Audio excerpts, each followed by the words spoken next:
Hello મિત્રો, જય માતાજી, જય શ્રી કૃષ્ણ। સ્વાગત છે તમારું હેમાલીસ કિચન યુટ્યુબ ચેનલમાં। તો આજે આપણે શાકભાજીને બાફ્યા વગર જ આપણે ઇન્સ્ટન્ટ રીતે ભાજી પાઉં બનાવવાના છીએ। તો ચાલો આપણે રેસીપી સ્ટાર્ટ કરીએ। તો એના માટે આપણે સૌપ્રથમ જે પણ વસ્તુઓની જરૂર પડશે, જે પણ શાકભાજીની જરૂર પડશે તે છે કાપેલા રીંગણા, ત્યાર પછી કાપેલા ફુલેવર, કાપેલા બટાકા, કાપેલા ટમેટા, કાપેલી ડુંગળી, વટાણા, લીમડો અને આદુ અને લસણની પેસ્ટ અને થોડો પાવભાજી મસાલો। તો સૌપ્રથમ હવે આપણે એક કુકરમાં ભાજી માટે થોડું તેલ એડ કરીશું, 3 થી 4 ચમચી જેટલું। તેલને આપણે સરસ રીતે ગરમ થવા દઈશું। ગેસની ફ્લેમ તમે હાઈ અથવા લો રાખી શકો છો। તો હવે આપણું તેલ ગરમ થાય ત્યાર પછી આપણે બધા જ શાકને વઘાર આપવાનો છે, તેથી આપણે એમાં થોડું જીરું એડ કરીશું, ત્યાર પછી થોડી રાઈ એડ કરીશું, ત્યાર પછી થોડો ગરમ મસાલો, ત્યાર પછી થોડા કરી પત્તા એટલે કે મીઠો લીમડો, ત્યાર પછી આપણે આદુ અને લસણની પેસ્ટ તૈયાર કરેલી છે તે નાખીશું, ત્યાર પછી આપણે કાપેલા ટમાટા નાખીશું,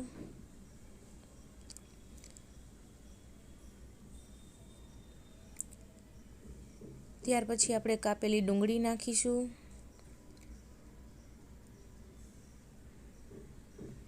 અને સરસ રીતે ચમચાની મદદથી આપણે હલાવીશું, એટલા માટે સરસ રીતે આપણા શાકભાજી છે એ ચડી જાય।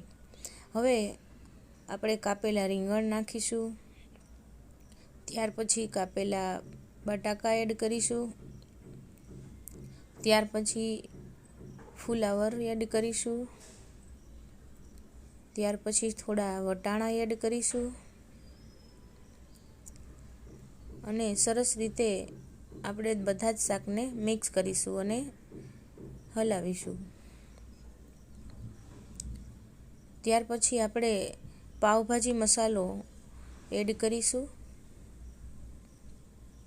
મસાલો તમે કોઈ પણ લઈ શકો છો તમારી અનુકૂળતા અનુસાર।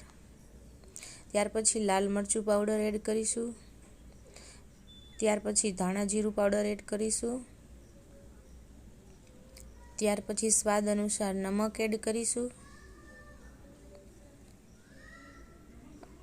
અને દરેક મસાલાને સારી રીતે આપણે મિક્સ કરી લેશું અને હલાવી લેશું। તમે જોઈ શકો છો કે આપણો સરસ મજાના સબ્જીમાં આપણો મસાલો છે એકદમ સરસ રીતે લાગી ગયો છે। તો હવે આ સ્ટેજ ઉપર આપણે શાકભાજીને થોડા એમનેમ જ ચડવા દેવાના છે તેલમાં જ। તો હવે સરસ રીતે આપણો મસાલો છે એ શાકમાં બેસી ગયો છે અને હવે આ સ્ટેજ ઉપર આપણે 1.5 ગ્લાસ જેટલું પાણી એડ કરીશું। પાણી ઝાઝું નાખવાનું નથી, 1.5 ગ્લાસ જ પાણી નાખવાનું છે। ત્યાર પછી સરસ રીતે હલાવી મિક્સ કરી અને કુકરનું ઢક્કણ છે એ બંધ કરી દઈશું।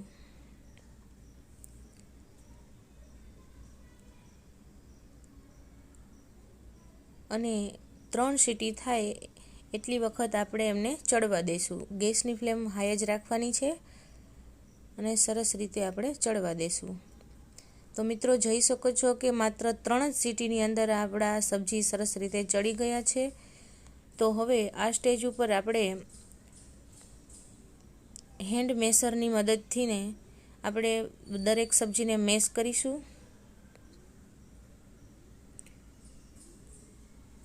તો સરસ રીતે દરેક સબ્જી આપણા મેશ થઈ જાય એ રીતે આપણે મેશ કરીશું। તો જોઈ શકો છો કે આપણી ભાજી છે એ રેડી થઈ ગઈ છે। તમે જુઓ કલર પણ એકદમ સરસ રીતે આવી ગયો છે। આનો ટેસ્ટ ખૂબ જ સરસ આવે છે। પહેલાં શાકભાજી આપણે બાફીએ તો એનો ટેસ્ટ આપણને એટલો બધો નથી આવતો। તો હવે આપણે થોડા કોથમીર એટલે કે ધાણા ભાજી એડ કરી અને હલાવી લઈશું। શાકને બાફવાથી એનામાં રહેલા ગુણ છે એ જતા રહે છે, પરંતુ આ ડાયરેક્ટ રીતે એટલે કે આ ઇન્સ્ટન્ટ રીતે આપણે ભાજી તૈયાર કરીશું તો સરસ બનશે. તો હવે આપણે સર્વ કરવા માટે એક પ્લેટમાં નીકાળી લેશું.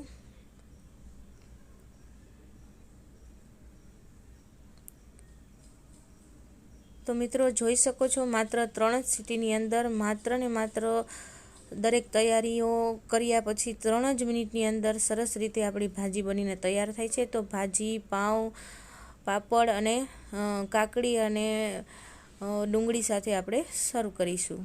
તો જોઈ શકો છો, જોતાં જ મોઢામાં પાણી આવી જાય એવી ભાજી રેડી થઈ ગઈ છે. તો તમને વિડીયો ગમ્યો હોય તો લાઈક કરજો, શેર કરજો, કમેન્ટ કરજો અને સબસ્ક્રાઈબ કરજો.